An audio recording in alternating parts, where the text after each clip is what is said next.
Respected principal, all staff members, and dear students, today I would like to discuss about the role of women in the creation of a society और in the creation of the world. यानी औरत की कितनी भूमिका है इस संसार की संरचना में, इस जीवन के अस्तित्व के लिए औरत का क्या रोल है, आज हमारा ये टॉपिक है। तो देखिए, औरत जो है हमारी इस संरचना में प्रकृति के दो रूप हैं, पुल्लिंग स्त्रीलिंग। तो स्त्रीलिंग पहलू जो है वो हमारा स्त्रीलिंग पहलू जो है हम उसमें लेडीज पावर को रखते हैं। तो लेडी जो है औरत कौन है, ये हमारे को जीवन देने वाली है, जीवन रक्षक है, ये हमारे को मार्गदर्शन करने वाली है। इसके बहुत सारे रूप हैं और ये जीवन का एक अभिन्न अंग है। इसके बगैर हम सृष्टि की कल्पना भी नहीं कर सकते। वैसे तो दोनों ही रूप जरूरी है, लेकिन ये इसकी अलग पहचान है, अपनी अलग भूमिका है। तो औरत जो है कई भूमिका निभाती है हमारे लाइफ में। सबसे पहले तो एक छोटी बच्ची के रूप में जन्म लेती है, उसका बचपन अपने पिता के घर गुजरता है, उसके बाद उसके जिम्मेदारियों के संस्कार दिए जाते हैं और दूसरे घर के लिए विदाई की जाती है। वहां पर उसकी जिम्मेदारी कुछ अलग ही हो जाती है। अपने संस्कार पेरेंट्स के तो काम आते ही है, साथ ही साथ जिस घर में उसकी शादी होती है उस माहौल के अनुरूप अपने आप को ढालना होता है। वहां ढाल करके अपने आप को वो समर्पित भी करती है, बलिदान देती है और अपने परिवार को हर तरह से खुश रखने की कोशिश करती है। प्राचीन समय से ही ये अपनी भूमिकाएं ये तो निभाती आई है, लेकिन आज की नारी का अपना अलग योगदान है। आज वो पुरुषों के साथ कंधे से कंधा मिला करके भी हर क्षेत्र में अग्रणी हो रही है और वो अपना भरपूर योगदान दे रही है अपने समाज के विकास के लिए। कहीं भी कोई भी काम हो वो डट के अपनी जिम्मेदारी समझ करके पूरा करती है। तो गृहस्थी की बात जहाँ तक आती है उसमें वो घर के कामों में भी करती है, कमाने का काम भी और देखभाल करना भी। एक बच्चे की देखभाल करती है तो एक माँ की भूमिका निभाती है, एक पत्नी की भूमिका निभाती है, एक भाभी की भूमिका निभाती है, एक सास की भूमिका निभाती है, बहू की भूमिका निभाती है। बहुत सारे रोल उसे अदा करने पड़ते हैं और ये कोई रोल अदा करने कोई आसान काम नहीं है, काफी कॉम्प्लिकेटेड ड्यूटीज है। लेकिन औरत का स्वभाव विनम्र होता है, वो विनम्रता उसको हर माहौल के अनुसार ढाल देती है और वो ढल करके इस समाज के आधारशिला स्थापित करती है।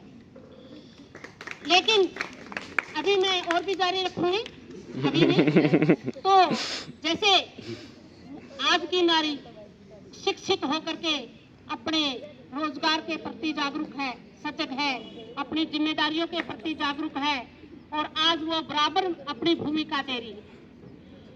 लेकिन फिर भी मैं मानती हूँ, हम प्राचीन समय से ही ये मानते आए हैं कि औरत को देवी का रूप माना गया है और ये कहा भी गया है वेदों में कि जहाँ नारी की पूजा होती है वहाँ देवता निवास करते हैं। और इन सब चीजों के बावजूद भी यहाँ क्या है कि आज हम जो देखते हैं हमारी मॉडर्न जो लेडी पावर है उसको हमारे बराबर के संविधान के अकॉर्डिंग बराबर अधिकार मिले हुए हैं। लेकिन सबसे बड़ी बात है कि उन अधिकारों का वो किस रूप में प्रयोग करती है, कैसे वो उनका अधिकारों का प्रयोग कर रही है, सही या उनका गलत प्रयोग भी कर रही है। तो देखिए, हमारे जो भी कानून बनाए हैं वो समाज के डेवलपमेंट के लिए बनाए हैं कि ताकि हमारी नारी अग्रसर होकर के हर फील्ड में अच्छी भूमिका निभाए। जैसे संतोष यादव या किरण मल्लेश्वरी, ये काफी हमारी जो खेलों में, जो कुश्तियों में भी लेडीज ने काफी अपनी भूमिका निभाई है।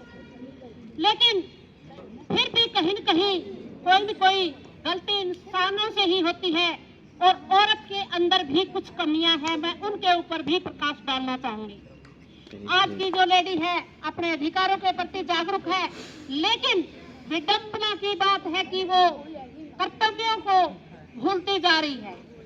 जो प्राचीन संस्कृति है हमारी, वो संस्कार वो परिवार और समाज को सहज रूप से चलाने के लिए बनाई गई थी, लेकिन आज अधिकार बराबर दिए गए हैं तो औरत को थोड़ा सा ज्यादा सजग और सशक्त बनाने के लिए दिए गए हैं, ना कि उनका दुरुपयोग करने के लिए। फिर भी मैं मानती हूँ औरत का हृदय कोमल है, वो इमोशनल है, भावनात्मक है, उसकी गलती नहीं है। उसको इतनी सारे माहौलों से गुजरना पड़ता है, अपने आप को ढालते ढालते उसको पता ही नहीं चलता कि मैं किस माहौल के अनुरूप अपना अस्तित्व बनाऊं, किसके अनुरूप ना बनाऊं। फिर भी कुछ गलतियां रह जाती है। जैसे एक माँ के रूप में अच्छी भूमिका निभाती है औरत, बेटी के रूप में अच्छी भूमिका निभाती है, फिर जिम्मेदारी आती है वही कि एक बहू के रूप में, वहाँ थोड़ा सा डिफरेंस हो जाता है। क्यों? उसका कारण है औरत का इमोशनल पहलू। इमोशनल होने के कारण वो तार्किक फैसले लेने में कहीं न कहीं कोई गलती चूक कर देती है। सभी तो ऐसे नहीं होते, एक्सेप्शनल अपवाद होता है हर जगह, तो अपनी भूमिका में कहीं न कहीं गलती हो जाती है, तो सास बहू के रिश्तों में दरार देखने को मिलती है। और आज के समाज में तो काफी कम हो गई, प्राचीन समय में थी। फिर दूसरी भूमिका एक पत्नी के रूप में वो अपनी भरपूर कोशिश करती है कि अपना गृहस्थी अच्छे से चले। उसके बाद एक भाभी की भूमिका भी निभानी पड़ती है, वहाँ भी कई बार कुछ कमियां रह जाती है, खामियां रह जाती है, जिसके कारण हमारे समाज में ये विघटन हो जाता है, रिश्तों में दरार पड़ जाती है।